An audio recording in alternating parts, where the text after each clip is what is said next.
I was 26 when I took the position at WKDN, and I want to be clear about something before I go any further. I didn't stumble into this. I didn't inherit the job from a dead uncle.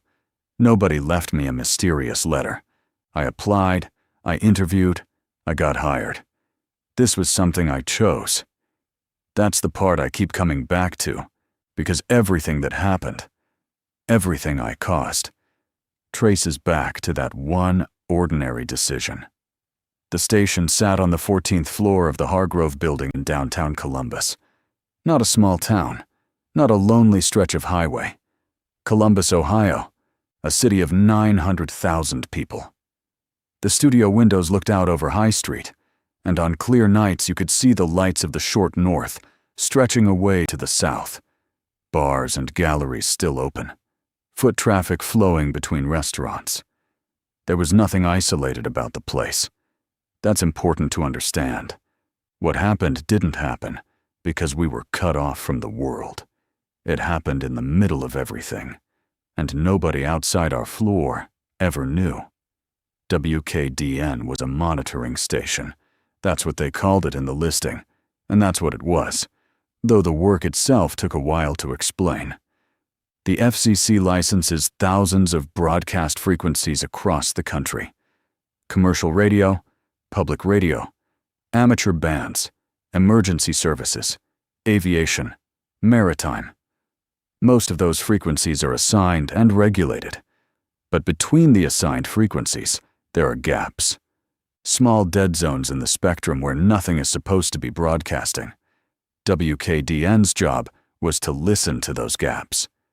We weren't looking for pirates. That's what I assumed at first. That we'd be hunting for unlicensed broadcasters, college kids running bootleg stations out of dorm rooms, that kind of thing. But the orientation made it clear that pirate hunting was a different department. Our work was more specific. We monitored 12 designated frequency bands, all of them unassigned, all of them technically silent. Our job was to log any signal activity that appeared on those bands, classify it by type, timestamp it, and file the report. That was it. Listen, log, file. The pay was surprisingly good. $62,000 a year, full benefits, for what amounted to sitting in a climate-controlled room wearing headphones and filling out forms. The shift I was hired for ran from 10 at night to 6 in the morning. 4 people worked the overnight. Me, a woman named Diana Luo, a quiet older guy named Gerald Pace, and our shift supervisor, Martin Kessler. Martin had been there 11 years. Diana, 4. Gerald, almost 7. I was the new one, and they were patient with me, but there was a distance to them that I noticed from the first week. Not unfriendly, just careful. Like people who had learned exactly how much to say and had decided a long time ago to stop there. The monitoring room was large and comfortable. 6 workstations arranged in a shallow arc, each one equipped with a dual-band receiver, a spectrogram display, a logging terminal, and a good pair of Sennheiser headphones. The carpet was dark blue and recently cleaned. The lighting was soft overhead, fluorescent. Not the buzzing, flickering kind, but modern panels that gave off a warm, steady glow. There was a coffee station against the far wall, a small refrigerator, and a couch near the window that nobody ever sat on. The room felt professional. It felt ordinary. That was part of how they kept people. My training lasted 2 weeks. Martin handled most of it himself. He walked me through the receiver controls, taught me to read the spectrogram, showed me how to fill out the signal report forms. The forms were detailed. Each one asked for the time of detection, the frequency, the duration, the signal type, tone, voice, data burst, noise pattern, and a field labeled Content Description, where you were supposed to note anything identifiable about what you heard. Most of what you'll pick up is atmospheric noise, Martin told me on my 3rd night. Solar interference, ionospheric bounce, equipment artifacts. You'll learn to recognize those fast. They all look and sound the same after a while. The ones that matter are the ones that don't fit. I asked what he meant. He looked at me for a long moment. Then he said, "You'll get a feel for it." On my fourth night, Martin gave me the sheet. It was a single laminated page, printed in a clean sans serif font.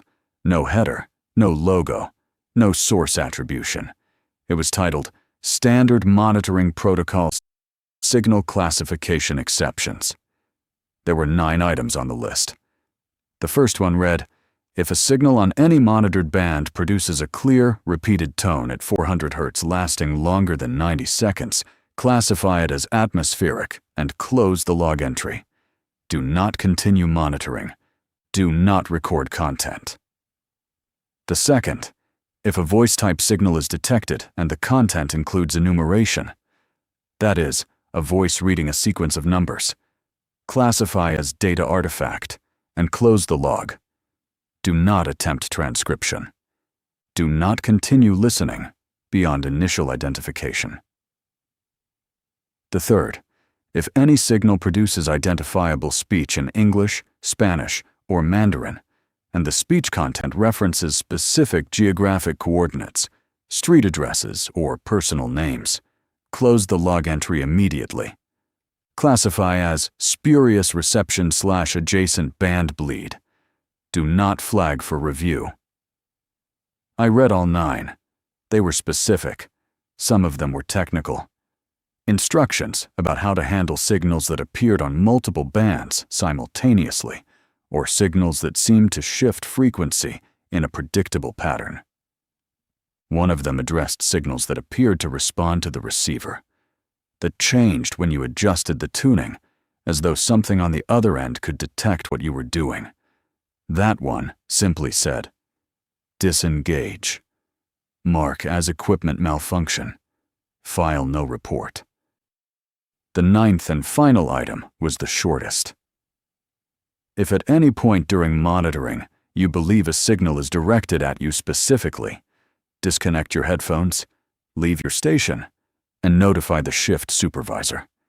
Do not describe the content of the signal to anyone other than the supervisor. Do not re-engage with the signal. I read the sheet twice. Then I looked up at Martin, who was standing beside my workstation with his arms crossed. "These are the signals we ignore?" I asked. "These are the signals we correctly classify and close," he said. His tone was very precise. "We don't ignore anything. We follow protocol. But we don't record them. We don't flag them. We don't listen past a certain point." "Correct." "Why?" Martin sat down in the chair next to mine. He didn't sigh or look uncomfortable. He looked like a man who had given this explanation before and had refined it into something he could deliver without hesitation. "These frequency bands have been monitored for over 30 years, he said. "Certain signal types recur. They've been extensively analyzed by people with more resources and more clearance than we have. The classifications on that sheet represent settled conclusions. These signal types are not operationally significant. They are noise. Atmospheric, instrumental, or propagation artifacts. Our job is to identify them quickly and move on, so we can focus our attention on signals that do require further analysis." "What signals require further analysis?" "You'll know them when you hear them." "Because they won't match anything on this list?" "Because they'll feel different," Martin said. Then he seemed to catch himself, as though he'd said something slightly too honest. "They'll exhibit characteristics not covered by the protocol sheet. That's when you flag for review." I let it go. I was new. The pay was good. And honestly, in those first 2 weeks, I barely heard anything at all. The bands were mostly silent. Long stretches of soft static, the occasional pop or hiss, once a faint warbling tone that lasted about 12 seconds and then faded. I logged it. Martin checked my form, nodded, and that was that. The real work, I learned, was patience. You sat in that warm, quiet room with your headphones on, cycling between your assigned frequencies, and you waited. Most nights, nothing happened. The static became a kind of companion, a constant, neutral sound that filled your head without demanding anything. I started bringing a thermos of good coffee. I'd sit with my eyes half closed, listening to the empty spectrum, watching the flat green line of the spectrogram, and I'd feel something close to peace. It was a strange job, but it was an easy one. Diana was the first person who said anything that made me uneasy. It was about 3 weeks in. We were both in the break area near the coffee station, and she was stirring cream into a mug with the slow, deliberate motions of someone who'd been awake too long. I mentioned that I was starting to enjoy the quiet of the work. She looked at me. Then she said, "Just make sure you keep following the sheet." I told her I was. "All of it," she said, "not just the ones that make sense." I wasn't sure what she meant by that. So I asked. "Some of the protocol items," she said carefully, "sound like they might be arbitrary. Like maybe they were written by someone being overly cautious, or maybe they're outdated. You might hear something on one of those bands and think, this is interesting. This isn't just noise. Maybe I should listen longer. Maybe I should write down what it's saying." She paused. "Don't." "Has something happened before? With someone who didn't follow the protocol?" Diana set her mug down. "There used to be 5 of us on this shift," she said, and then she walked back to her station. The first time I heard a number signal was on a Tuesday night in late October. It was 2:47 a.m., and I was monitoring Band 7, one of the narrower frequency ranges near the top of the HF spectrum. The static had been steady and unremarkable for almost an hour. Then a voice appeared.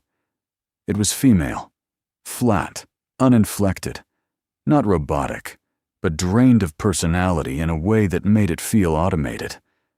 It was reading numbers in English, groups of 5, separated by brief pauses.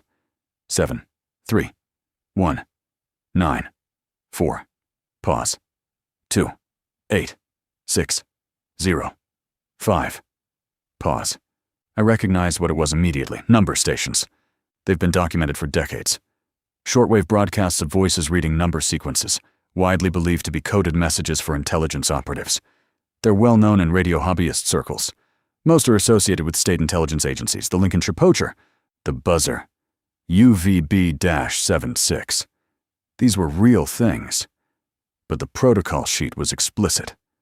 Voice signal with enumeration. Classify as data artifact. Close the log. Don't transcribe. Don't keep listening. I reached for my log terminal, and I hesitated. Because the voice was reading names between the number groups. 7, 3, 1, 9, 4, Margaret Holloway. Pause. 2, 8, 6, 0, 5, David Chen Ramirez. Pause.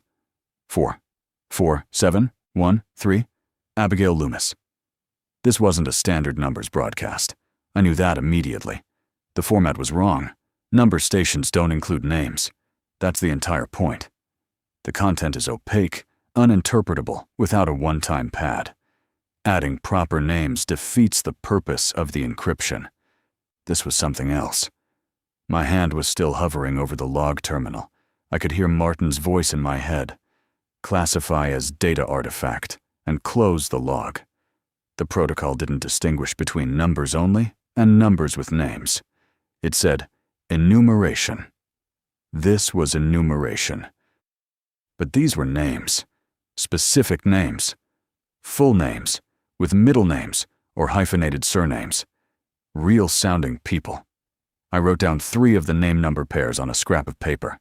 Then I closed the log, classified it as data artifact exactly as the protocol instructed, and pulled off my headphones.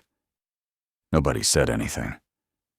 Gerald was at his station with his eyes closed, listening to his own frequencies. Diana was typing. Martin was in the supervisor's alcove reviewing reports. I folded the scrap of paper and put it in my jacket pocket. That was the first decision I made. Not the biggest, not the worst, but the first. The next morning, after my shift, I went home to my apartment on East Broad Street and I searched the names. This was 2019. Everything is searchable. If these were real people, I'd find something. I found all three. Margaret Holloway, age 43, Columbus, Ohio. Her name appeared in a community newsletter from a neighborhood association on the east side. She'd volunteered at a food bank.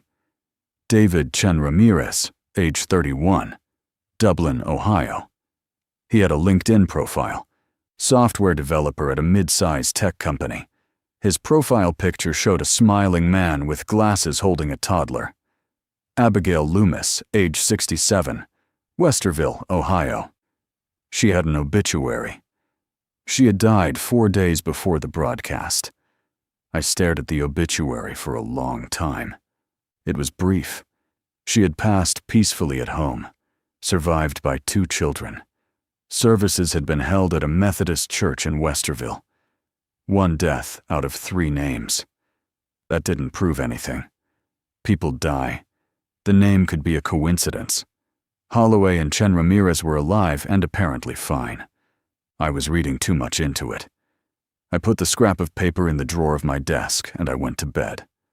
But I didn't sleep well, because I kept thinking about the voice on the frequency, how flat it was, how methodical, and I kept thinking about what a number sequence paired with a name might mean if it wasn't an intelligence broadcast. What kind of system would pair specific people with specific numbers and read them out on a frequency that nobody was supposed to be listening to? Or rather, a frequency that the people listening were specifically told to disregard. I followed the protocol for the next 2 weeks. I want to be clear about that.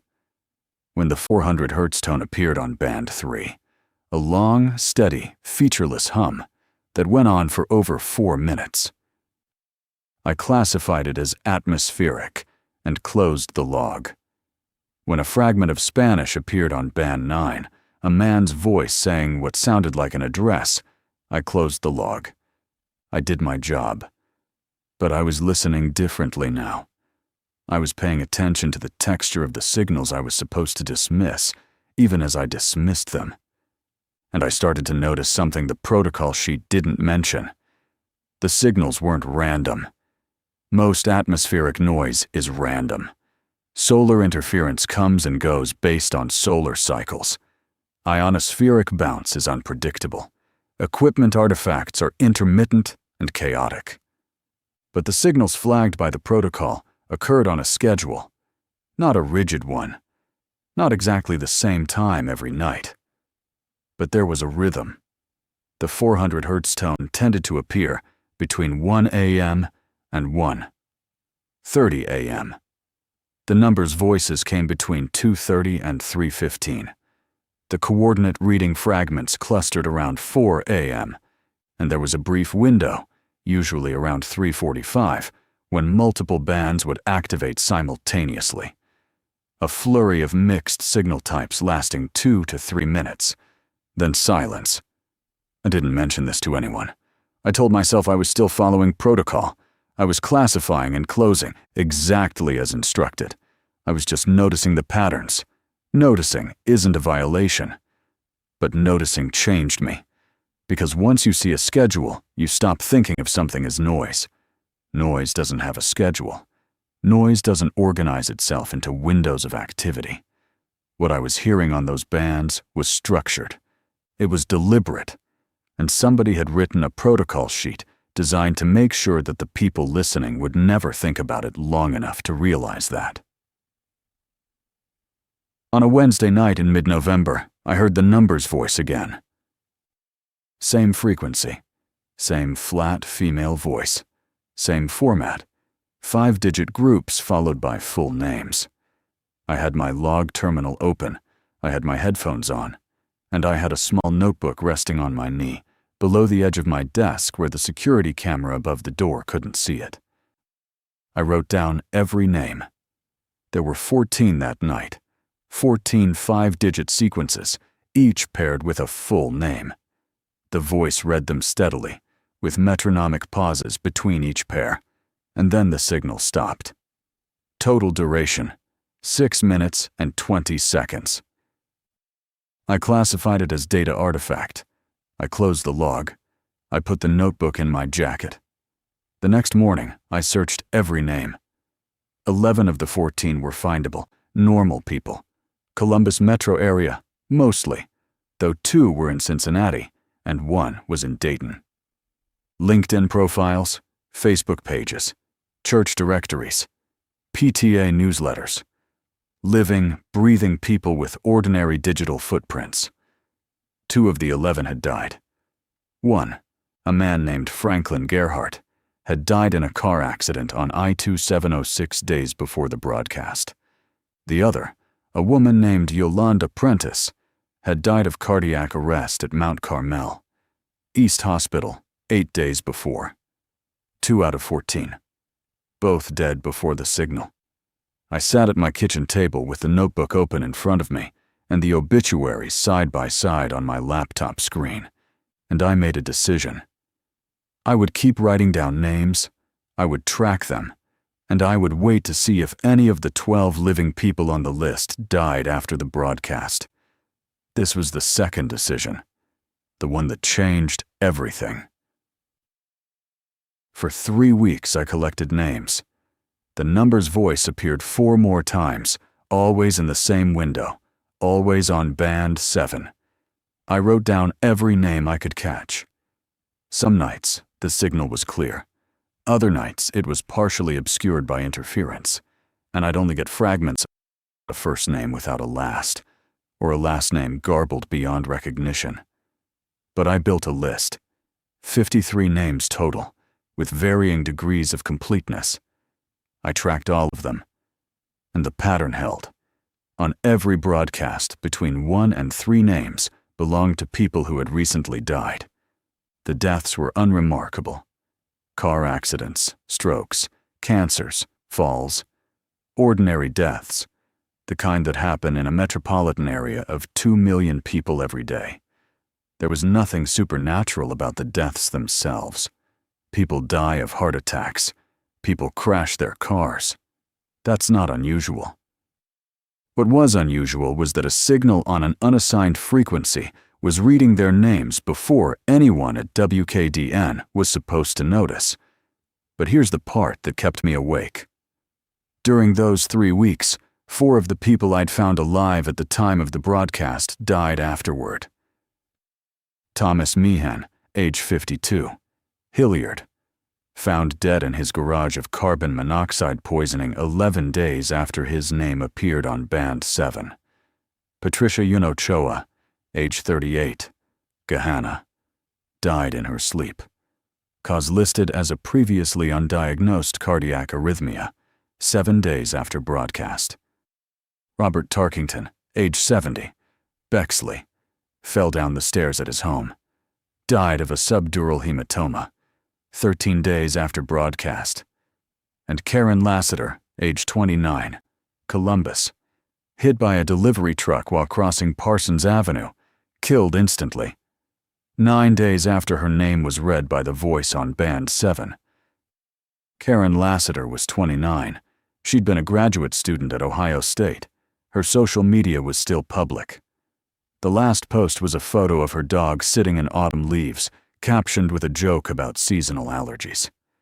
She was 29 years old, and a voice on an empty frequency had read her name 11 days before she stepped off a curb and didn't make it to the other side. I couldn't classify that as coincidence anymore. I couldn't classify it as anything. I want to describe what the monitoring room felt like during this period, because the atmosphere is important to understanding what happened next. From the outside, nothing had changed. The room was the same.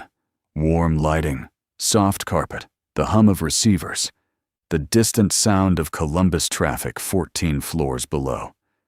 Gerald still dozed at his station. Diana still typed with quiet efficiency.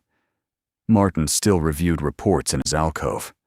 The coffee was the same coffee. The static was the same static. But for me, everything was different. Every time I put on my headphones, I felt like I was pressing my ear to a wall and hearing something through it that nobody else in the building could hear. Not because the sound was hidden. Everyone on the shift heard the same signals.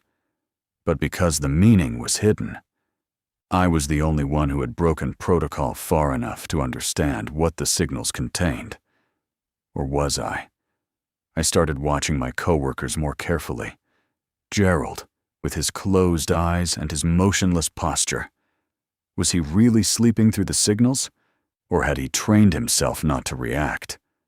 Diana, who'd told me to follow the protocol even when it seemed arbitrary. Had she once done what I was doing? Had she tracked names?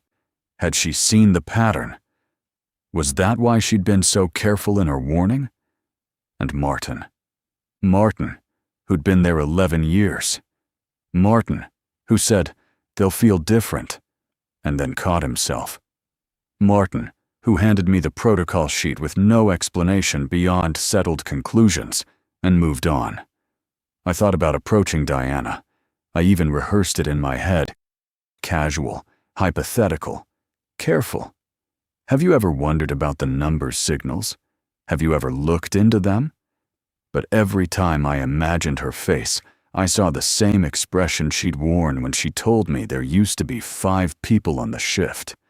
Tight, closed, done. So I kept it to myself. I kept tracking names, and the list kept growing. It was the first week of December when I noticed something new in the data, something I hadn't been looking for. The 5-digit number sequences weren't random either.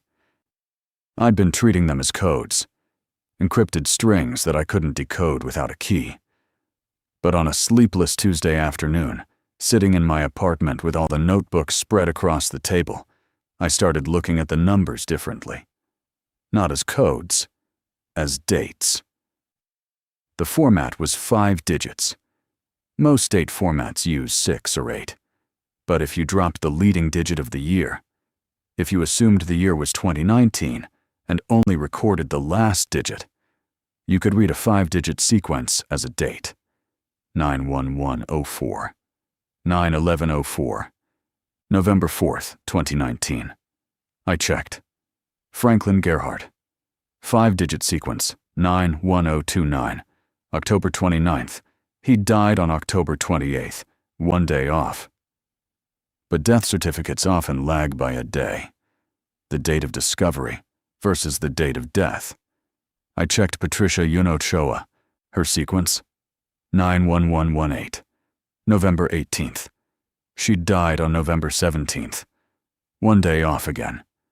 Robert Tarkington, 9/11/23, November 23rd. Died November 22nd. Karen Lassiter, 9/11/26, November 26th. Died November 25th. Every death date was 1 day after the number in the sequence. No, every number in the sequence was 1 day before the death. I put my pen down. My hand was shaking, and I remember that very clearly because I don't think my hand had ever shaken before. Not from fear, not from cold, not from anything. But sitting in my kitchen with the notebooks and the obituary printouts and the stale coffee, I watched my right hand tremble against the tabletop, and I understood what I was looking at. The numbers weren't codes, they were dates, and the dates preceded the deaths by exactly 1 day, every time. The signal wasn't reporting deaths, it wasn't documenting them, cataloging them, listing them after the fact. It was announcing them. There were 31 living people on my list. 31 names that had been broadcast with dates that hadn't come yet. People going about their lives in Columbus and the surrounding suburbs. People who appeared on Band 7 with a 5-digit number attached to their name like a tag on a piece of luggage headed somewhere they didn't know about. I had their names. I had their projected dates. Some of those dates were weeks away. Some were days. One was tomorrow. Samuel Acheson, age 44, Worthington, Ohio. His number was 91208, December 8th, which meant, if the pattern held, he would die on December 9th. It was the evening of December 8th when I sat in my apartment and realized I had a choice that none of the protocol sheets, none of the training, none of Martin's careful explanations had prepared me for. I had information about a specific human being who might be about to die. I had his name. I had his city. I could find his address in 20 minutes. The protocol said to classify and close. The protocol said these signals were not operationally significant. The protocol said, don't transcribe, don't listen, don't engage. But the protocol was wrong. Or the protocol was a lie. Or the protocol existed specifically because whoever had written it understood exactly what the signals contained and had decided, for reasons I couldn't fathom, that the correct response was to do nothing. I am not the kind of person who does nothing.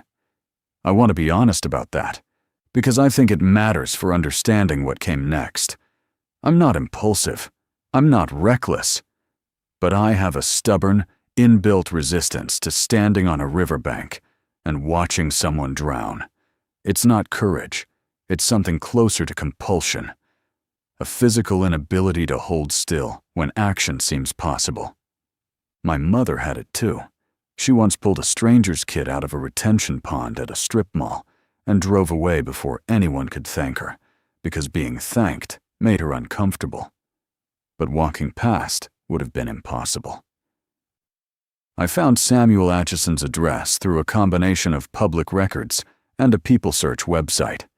He lived in a 2-story colonial on a tree-lined street in Worthington, the kind of neighborhood with brick mailboxes and tasteful lawn signs.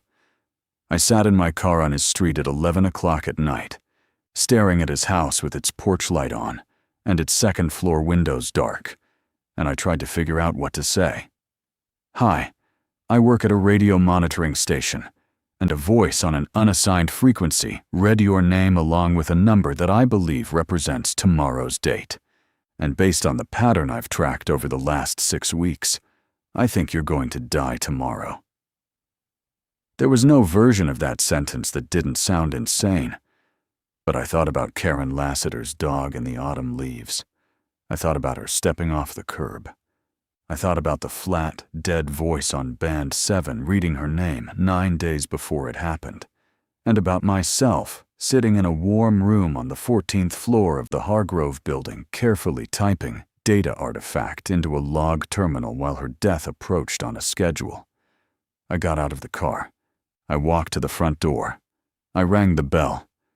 Samuel Acheson answered in a bathrobe and slippers. He was a big man, balding, with the tired, patient face of someone who works long hours and doesn't complain about it.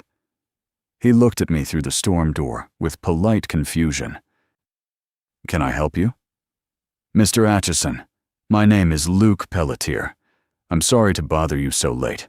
I know this is going to sound strange, but I need to talk to you about your safety." His expression didn't change. He opened the storm door, but he didn't invite me in. He just stood there in the cold air from outside, looking at me. "Are you with the police?" "No, sir. I work in radio communications. I monitor frequencies, and I came across some information that I think concerns you." Information about what? And here's where the truth diverges from what I thought would happen. In my head, I'd imagined resistance, skepticism, maybe anger. A man in his bathrobe telling me to get off his property. That would have been normal. That would have been understandable. Instead, Samuel Acheson looked at me for a long moment with an expression that slowly drained of confusion and filled with something else, something I didn't recognize at first. It took me a few seconds to understand what I was seeing in his face. Recognition. Not of me. He'd never seen me before, but of the situation, as if a man showing up at his door late at night To warn him was something he had been, on some level, expecting. "You heard my name," he said quietly. My whole body went cold. "On a frequency," he continued, "with a number." I couldn't speak. "Come inside," he said. He held the storm door open. "And tell me the number." The house was warm and smelled like cinnamon and dish soap. He led me to the kitchen, where a single light was on over the sink. He didn't turn on any other lights. He sat down at the table and motioned for me to sit across from him. "How do you know about the frequency?" I asked. "My wife heard it," he said. "She worked at a place like yours. Different city, Springfield. Different station name. Same kind of work." "Your wife was a monitor?" "For 2 years. She followed the protocol at first. Then she started listening." He folded his hands on the table. "She started writing down names, just like I'm guessing you did." The air in the kitchen felt very still. "She found the dates," I said. "She found the dates, and she tried to warn people. 6 people, I think. Maybe 7. "What happened?" Samuel Acheson looked at his folded hands. He was quiet for a long time, long enough that I could hear the refrigerator humming, the tick of a clock in another room, the distant hiss of a car passing on the street outside. "They all died," he said. "Every one of them. On the date. Exactly on the date. She called them. She visited them. She told them to stay home. She told them to leave town. It didn't matter. One woman drove to Michigan to stay with her sister. She slipped in the shower and broke her neck. On the date. A man stayed in a hospital under observation. Emily convinced a sympathetic ER doctor to admit him for monitoring. He coded at 11:40 p.m. On the date. Emily is your wife." "Emily was my wife. She died 4 years ago." I didn't ask how. I didn't need to. I could see it in the way he said her name. "Her name came up on the frequency," I said. "She heard it herself. She was on shift. She was monitoring Band 7, and she heard her own name read by the voice, followed by a 5-digit number. She came home that night, and she was very calm. She told me everything. The station, the protocol, the names, the dates, all of it. Everything she'd been hiding for months. She told me what the number meant, and she told me that she had tried to stop it 6 times and failed every time, and that she didn't believe she could stop it for herself either. What did she do? She spent the day with me and our daughter. She made dinner. She read Sophie a story before bed. Then she sat in this kitchen and waited. And? Aneurysm. Around midnight. I was holding her hand. I sat in Samuel Acheson's kitchen, and I felt the floor of everything I understood give way beneath me. Not because I was learning something new, because I was hearing confirmation of what I had already suspected, but refused to assemble into a complete thought. The signal wasn't a warning system. It wasn't a leak from some government database. It wasn't an error that could be corrected, or a program that could be hacked. It was something else, something that existed on those frequencies, the way weather exists on radar. Not caused by the equipment, just detected by it. "My number," Samuel Acheson said. "What was it?" I looked at him. He looked back at me steadily. "Mr. Acheson." "Samuel, and I'd like to know." 91208. He closed his eyes. He did some quiet math in his head. December 8th. That's today. The deaths occurred the day after the number. That's been the pattern. So tomorrow. Yes. He opened his eyes. Emily would have told me to run. She would have told me to get in the car and drive somewhere and not stop. Even though she knew it wouldn't work, she would have tried. "Would you like to try?" He looked toward the dark hallway that led to the rest of the house, toward the stairs. toward whatever bedroom his daughter was sleeping in. "No," he said. "I'd like to spend tomorrow with Sophie, and I'd like you to leave, and I'd like you to not come back. I appreciate you coming. I know what it cost you to knock on that door. Emily would have liked you, but I need you to leave now." I left. I drove home in a state of dissociation so thorough that I don't remember a single turn. I sat in my apartment and stared at the wall until my alarm went off for work. Samuel Acheson died on December 9th, 2019. I found the obituary 3 days later. Heart failure. He was 44 years old, and he was survived by his daughter, Sophia, age 11. I went to work that night, and the night after, and the night after that. I don't know how to explain why. Shock, maybe. The blankness that comes after you've pushed through a wall and found not a revelation, but a void. I sat at my station, and I put on my headphones, and I listened to the empty frequencies, and I followed the protocol perfectly. Every form filled out correctly, every signal classified and closed. But inside, something had shifted. I had crossed a line by tracking the names. I had crossed another line by going to Samuel Acheson's house, and I had learned 2 things that I couldn't unlearn. First, the signals were real. They contained accurate, verifiable information about real people's deaths. They were not noise. They were not artifacts. The protocol sheet was a document designed to prevent anyone from discovering this. Second, knowing didn't help. Warning didn't help. Emily Acheson had tried to save 6 people and failed every time. The dates were not predictions that could be altered. They were facts that hadn't happened yet, which meant the only purpose served by knowing was suffering, and which meant the protocol. The cold, bureaucratic, seemingly arbitrary protocol might not have been a lie at all. It might have been mercy. I sat with that thought for several days. It was a comforting thought. It offered a way back to the warm room, the soft static, the clean forms. Classify and close. Don't listen. Don't engage. Not because the signals don't matter, but because engaging with them produces nothing but grief. I almost believed it. But there were still 30 names on my list, and the dates kept coming. Here's what I haven't told you yet.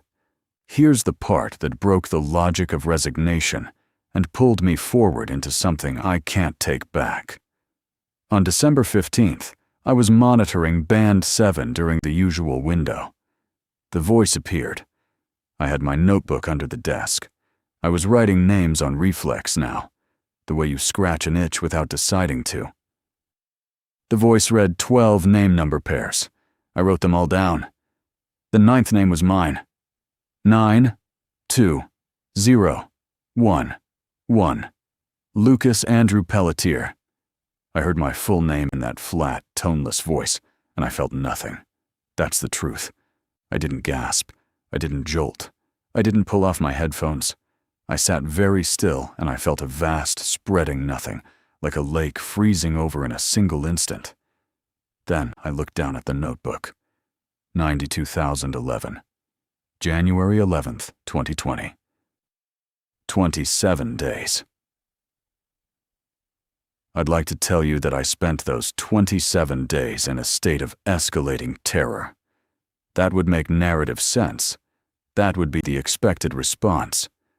But the truth is more complicated and less dramatic. What I felt, primarily, was clarity. The kind of clarity that comes when a question you've been circling finally resolves, not into an answer you wanted, but into an answer so complete that it eliminates all the other questions. I wasn't going to die because I'd broken protocol. I wasn't being punished for listening, or for tracking names, or for knocking on Samuel Acheson's door. The signal didn't work that way. Emily Acheson had heard her own name on the frequency months after she'd started breaking the rules. But the people whose names she'd tried to save had never broken any rules at all.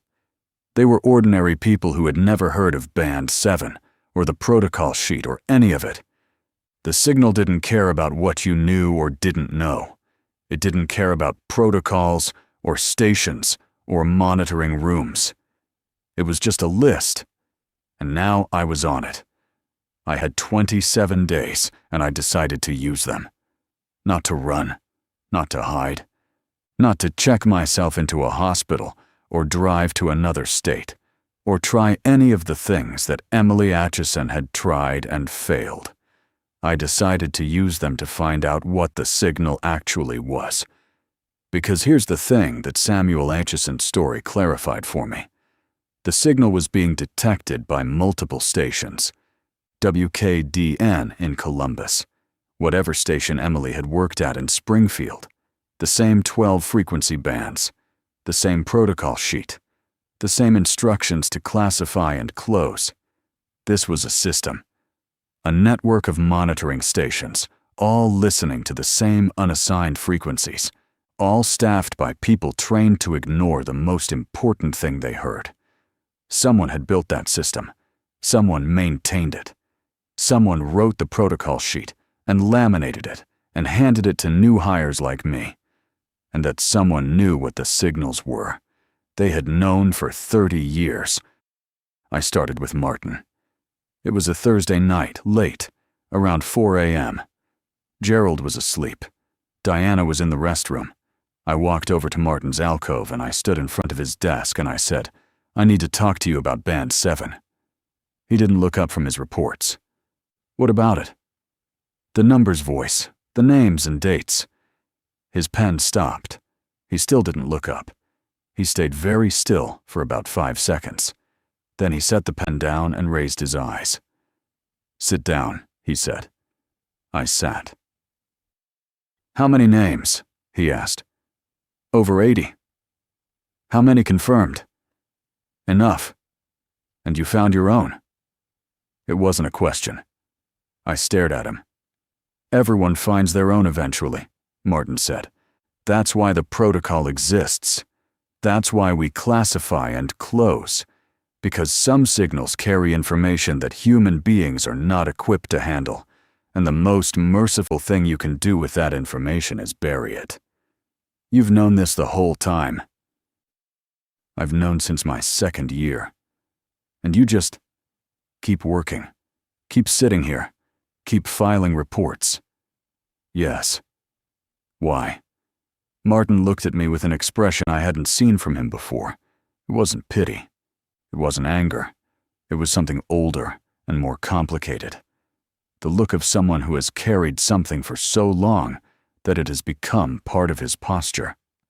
"Because the signals happen whether we listen or not," he said. "The deaths happen whether we know or not. The only variable is what we do with the knowing. And I have watched 3 people on this shift decide that the knowing obligated them to act. 2 of them tried to warn people. Both of them failed, exactly as I told them they would fail. And both of them destroyed themselves with the guilt of that failure." "And the third?" "The third decided that if the signals were real, there must be a source, something generating them, a system, a process, an origin point, something that could be found and confronted and possibly stopped." He paused.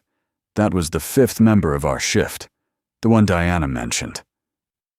"What happened to them?" "His name was Alex Petrov.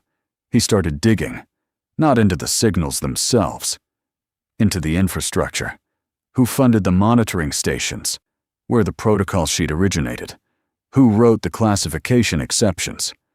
He followed the paper trail upward through the FCC, through the Department of Commerce, through a series of interagency agreements that were heavily redacted, but not entirely opaque.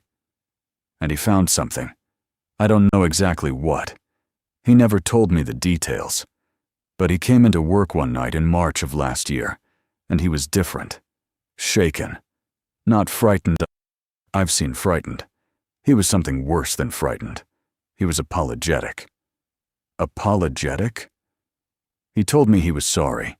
He told me he understood now why the protocol existed, and he said that the signals were not the problem. The signals were a symptom, and the thing they were a symptom of was something that human attention made worse. What does that mean? I don't know. Those were his words. He said, paying attention to them increases the volume. And then he said he had to go, and he left the building, and I never saw him again. He died? No, he resigned. Effective immediately. I called his phone the next day, and the number was disconnected. I drove to his apartment, and it was empty. Not cleared out. Empty, as if no one had ever lived there. I reported it. The shift was reduced to 4. Nobody asked questions. Martin leaned forward. Luke, I know about your date. I can see it on your face. You have the look. And I'm telling you, as someone who has been in this room for 11 years and has seen what happens when people fight this, don't fight it. Don't dig. Don't track the signal. Don't try to find the source. Whatever the signals are, they are part of something larger than us, and the protocol exists not to protect the system, but to protect us from the system. Alex understood that in the end. Please understand it now. I nodded. I thanked him. I went back to my station, and I decided to do exactly what Alex Petrov had done. I had 23 days left. I'm not going to describe the research in exhaustive detail, because most of it was mundane. FOIA requests, public record searches, organizational charts, archived FCC filings. I will tell you what I found, because what I found is the reason I'm telling you this story. WKDN was one of 9 monitoring stations operated under a program called the Spectral Observation Initiative. The SOI had been established in 1987 under an interagency agreement between the FCC, the Department of Commerce, and a small scientific advisory office within the National Science Foundation that no longer appeared in the NSF's organizational directory. The program's stated purpose was ongoing observation and documentation of anomalous electromagnetic phenomena in unassigned spectral bands. Funding came through the Department of Commerce's telecommunications budget, a line item so small and so deeply buried that it had never attracted congressional attention. All 9 stations operated identically. Same 12 frequency bands, same monitoring protocols, same classification exceptions, same laminated sheet. But here's what mattered.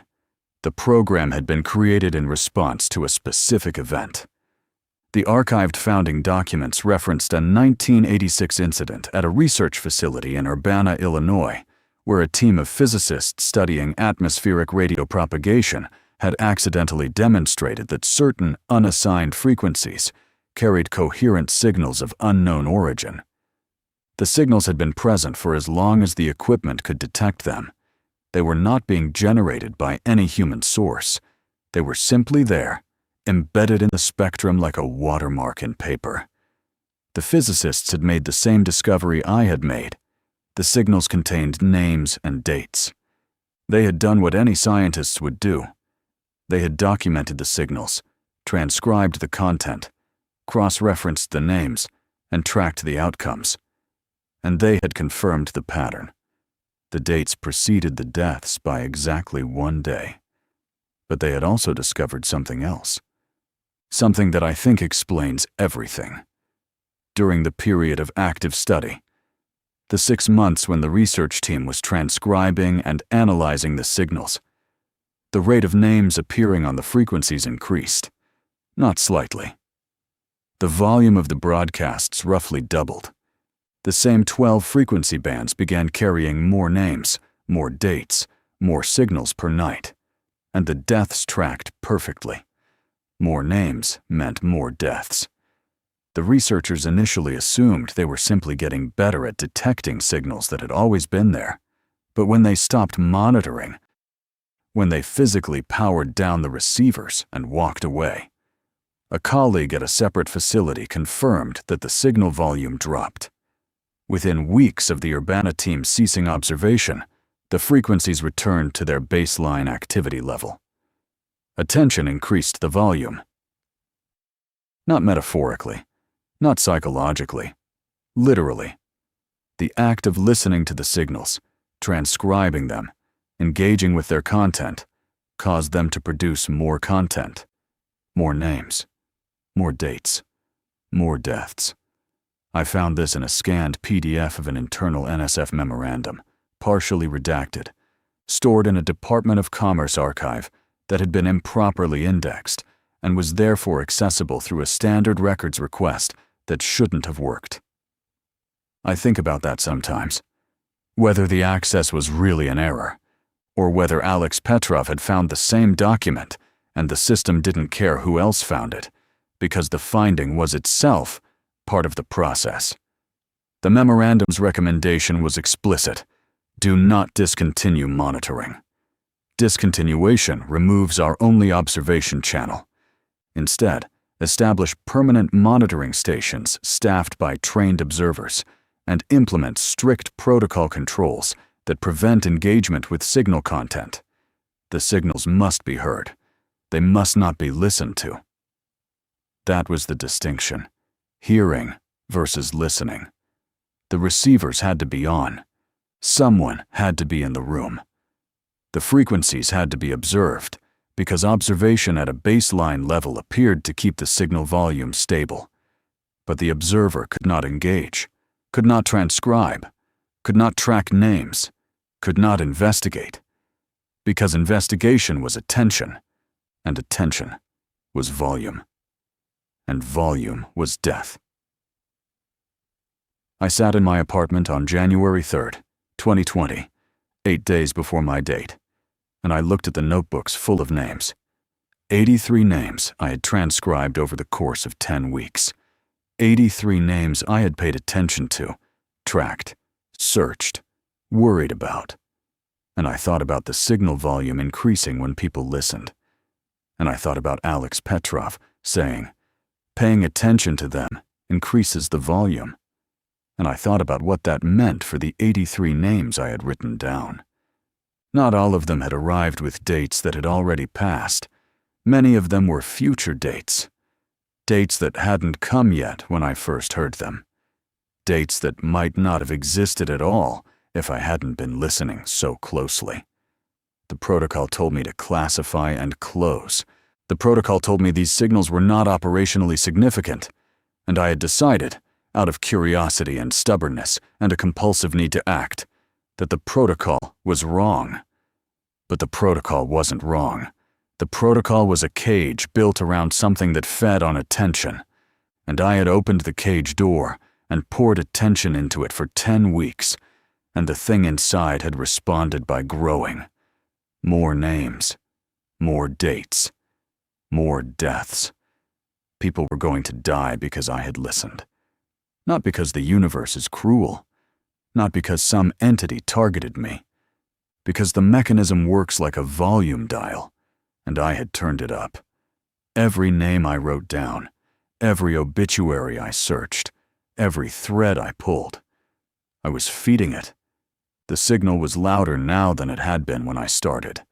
There were more names per broadcast. The broadcasts were longer, and every additional name was a real person in Columbus or Springfield or Dayton who was going to die on a specific date because I, Luke Pelletier, age 26, had decided that knowing was better than not knowing. Knowing was never better. Knowing was the mechanism. On January 5th, I went to the station, and I did something that I'd never done before. I asked Martin for access to the signal archive, the historical logs going back to the station's founding. He looked at me carefully. Why? I need to see the volume trends, how many signals per shift, over time, month by month. He was quiet for a while. Then he unlocked a filing cabinet behind his desk and pulled out a binder, old-fashioned paper logs, tabulated by hand. He gave it to me without another word. I spent the rest of the shift going through the numbers. Signal events per shift, averaged by month, going back to 2009. The pattern was unmistakable. For most of the station's history, the average number of signal events per overnight shift was between 4 and 7. Stable, consistent, the kind of low, steady hum that the protocol was designed to maintain. In October 2019, the month I started writing down names, the average jumped to 12. In November, it was 19. In December, it was 31. By the time I stopped tracking in early January, the shift average was approaching 40 signal events per night. The frequencies were alive with names and dates. The voice on Band 7 was broadcasting almost continuously during its active window, reading name after name after name. The signal had been 4 per shift when I arrived. Now it was 40. I had done that. My attention had done that. And every number above 4 represented a human being who might not have been on the list at all if I had followed the protocol and looked away. I destroyed the notebooks. I burned them in the parking lot behind my apartment building at 3 in the morning on January 6th. I watched the pages curl and blacken, the names disappearing into ash, and I felt nothing that could be called relief, because the names were already in my head. The dates were already in my head, and I didn't know whether the signal cared about notebooks or only about the attention behind them. I went back to work. I put on my headphones. I opened my log terminal, and when the number's voice began its broadcast at 2:41 a.m., I did exactly what the protocol instructed. I classified it as data artifact. I closed the log. I did not listen. I did not transcribe. I moved to the next frequency, and I sat in the static, and I let the names pass through me like water through a screen, catching nothing, holding nothing. I did the same thing the next night, and the next, and the next. By January 9th, the signal volume had dropped to 26 events per shift. By January 10th, the night before my date, it was down to 18. I was letting go. I was starving it, and it was receding. But 18 was still more than 4.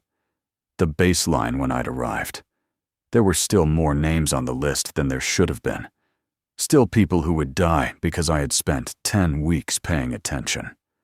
The damage I'd done couldn't be undone by a few nights of discipline. It would take weeks, maybe months, of strict protocol adherence to bring the volume back to baseline. And in those weeks, every extra name was on me. I worked my full shift on January 10th. I followed every protocol. I classified and closed. I didn't listen. I didn't write anything down. I didn't think about names. At 6 a.m., I clocked out. I drove home. I sat on my bed and looked at the clock and watched January 10th become January 11th, my date. I'm not going to describe what it feels like to wait for your own death on a specific date. I'll tell you what I did, which was nothing. I sat in my apartment. I didn't leave. I didn't run. I didn't go to a hospital. I didn't call anyone. I sat in the still, cold air of a January morning in Columbus, Ohio, and I waited. And I'll tell you what happened, which was also nothing. January 11th came and went. I didn't die. I sat up at midnight on January 12th and I was still breathing, and my heart was still beating, and the apartment was quiet, and the streetlights outside were casting their usual orange patterns on the ceiling. I didn't die. For 4 days, I felt nothing about this. Not relief, not confusion, nothing. I went to work. I followed protocol. The signal volume continued to drop. 15, 12, 9. It was approaching baseline. The voice on Band 7 was slowing, thinning, returning to the sparse and occasional rhythm that had been normal before I'd started listening. It was Diana who said the thing that finally cracked through the numbness. She found me at the coffee station on January 16th. She looked at me for a long moment, and then she said, very quietly, You heard your name on the frequency, and the date passed. I looked at her. It happened to me too, she said. 3 years ago. My date came and went. I didn't die. Why not? Because I stopped listening in time. The date isn't fixed, Luke. It's projected. Based on the current volume, the current level of attention being fed into the system. If you reduce the input, if you pull back, go quiet, follow the protocol, the projection recedes, the date moves. Eventually, it drops off the list entirely. You know all of this? I know enough. Martin knows more. Gerald knows the most. He doesn't talk about it, but he's been through it twice. Gerald heard his own name twice. He's been here 7 years. The first time he panicked. He drove to Indiana. He hid in a motel for 2 weeks. He came back and the date had passed and he was fine. The second time, he just sat at his station and followed protocol and let it go. I thought about Gerald, dozing in his chair with his headphones on, his face perfectly still. I had thought he was sleeping. He wasn't sleeping. He was practicing a discipline I was only beginning to understand. The discipline of deliberate inattention, of hearing without listening, of letting the signal wash over him without engaging, without curiosity, without the need to know. The fifth person, I said, the one who left, Alex Petrov, he found the same documents I found, the NSF memorandum. Diana nodded. He understood what the signals were, and he understood that attention amplified them, and he couldn't live with that knowledge inside the building, so he left. But I'm guessing that wherever he went, he kept thinking about it, because you can't unknow something like that.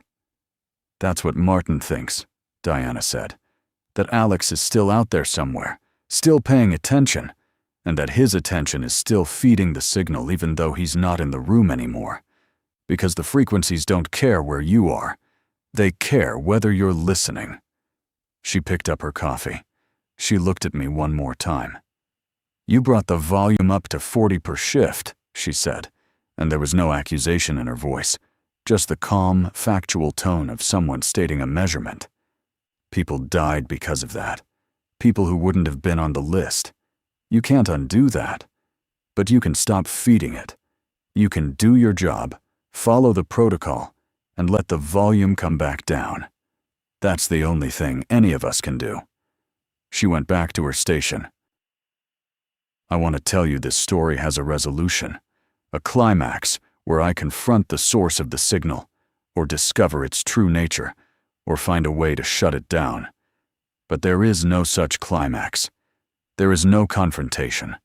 There is no source to shut down, because the signals are not being generated by anything. They are a property of the spectrum itself, something woven into the fabric of the electromagnetic field, something that has always been there, something that responds to human attention the way a resonance chamber responds to sound. You cannot fight a resonance. You can only stop feeding it. I still work at WKDN. It has been 4 years. The signal volume is back to baseline. 4 to 7 events per shift, right where it was before I arrived. I follow the protocol. I classify and close. When the number's voice appears on band 7, I mark it as data artifact, and I move on. I do not write down names. I do not look up obituaries. I do not think about what the numbers mean. Most nights, the work is quiet. I sit in the warm room on the 14th floor, and I listen to static, and I drink coffee, and I watch the spectrogram draw its flat green line. Gerald dozes in his chair. Diana types. Martin reviews reports. The city moves below us. 900,000 people going about their lives in the amber glow of streetlights and porch lights and the distant marquees of theaters on High Street. Sometimes, late in the shift, around 3 a.m., I'll hear the voice begin. That flat, effectless tone, the cadence of numbers, and I'll feel the pull, the itch to listen, to lean in, to write something down, the compulsion to know, the stubborn, inbuilt resistance to looking away from something that feels important.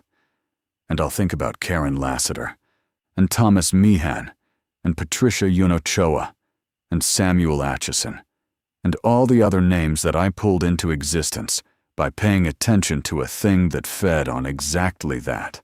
I'll think about them, and the pull will release, and I'll close the log and move to the next frequency, and sit in the static and breathe. That's the job.